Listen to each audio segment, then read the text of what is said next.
বিশ্বের মুসলমানকে আমি বলতে চাই, তোমরা অনেক সময় বলেছিলে যে আমাদের প্রিয় নবীজি হজরত মুহাম্মদ সাল্লাল্লাহু আলাইহি সাল্লামের সময় যদি আমরা থাকতাম, আমরা তার হয়ে আমরা যুদ্ধ করতাম, আমরা জিহাদ করতাম। কিন্তু সেই কথা বলেছিলে, কিন্তু মনে ধারণাও ছিল, কিন্তু ধারণটা এখন সময়ে আসছে।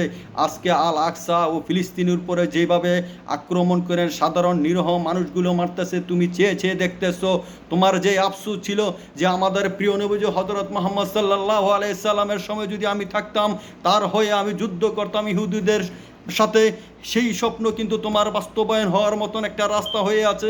কিন্তু তুমি যদি ঘরে বসে থাকো তাহলে তুমি এই বাস্তবায়ন করতে পারবা না। যদি তুমি মুসলিমের একটি সৈনিক হয়ে থাকো, যে ইসলামের যদি একটি সৈনিক হয়ে থাকো, তুমি গুঞ্জন দিয়ে এখনো দাঁড়াও, মুসলমান সবাই এক হও, এক হয়ে যুদ্ধের জন্য তোমরা তৈরি হও। আল আকসাকে বাঁচানোর জন্য, ইসলামকে বাঁচানোর জন্য, কোরআনকে বাঁচানোর জন্য ও সাধারণ নিরীহ মানুষকে বাঁচানোর জন্য তুমি দাঁড়াও। আজকে দাঁড়িয়ে যখন তুমি এই স্লোগান দিবা, তুমি আল্লাহর দরবারে একটি প্রিয় একটি বন্দা ও প্রিয় একটি মানুষ হতে পারবা, ইসলামের সৈনিক হতে পারবা। যেই স্বপ্ন ছিল তোমার আমাদের হজরত মুহাম্মদ সাল্লাল্লাহু আলাইহি সাল্লামের সময়, যুদ্ধের সময় যদি তুমি থাকতে পারতা, এরকম তোমার মনের ভিতরে আফসোস ছিল, সেই আফসোস তোমার পূরণ করার সময় কিন্তু এখন এসে পড়েছে। তাই আমি বলবো, ঘরে বসে থাকার আর কোনো সময় নাই মুসলমানদের। ঘরে বসে থাকা মানে কি কাপুরুষের লক্ষণ, আর ঘরে বসার সময় নাই। এখন সব মুসলিম এক হয়ে সেরে এই বিশ্ব ইহুদির সাথে আমাদের যুদ্ধ করার জন্য আমরা প্রস্তুত হতে হবে। কারণ আমরা যদি ঘরে বসে থাকি, আমাদেরকেও আক্রমণ করবে। আজ ফিলিস্তিনিকে আক্রমণ করতেছে, কাল আমাদেরকে করবে। আমরা যদি কোনো আওয়াজ না তুলি, আমরা যদি কোনো পদক্ষেপ না নেই, আমাদের বিপদ আসতেছে। আপনি মনে করবেন না যে আমরা যদি পদক্ষেপ নেই আমাদের উপরে বিপদ আসবে, কিন্তু আপনি যদি ঘরে বসে থাকেন আপনারও বিপদ আসতেছে। ইহুদি কখনো আপনাকে ছাড় দিবে না।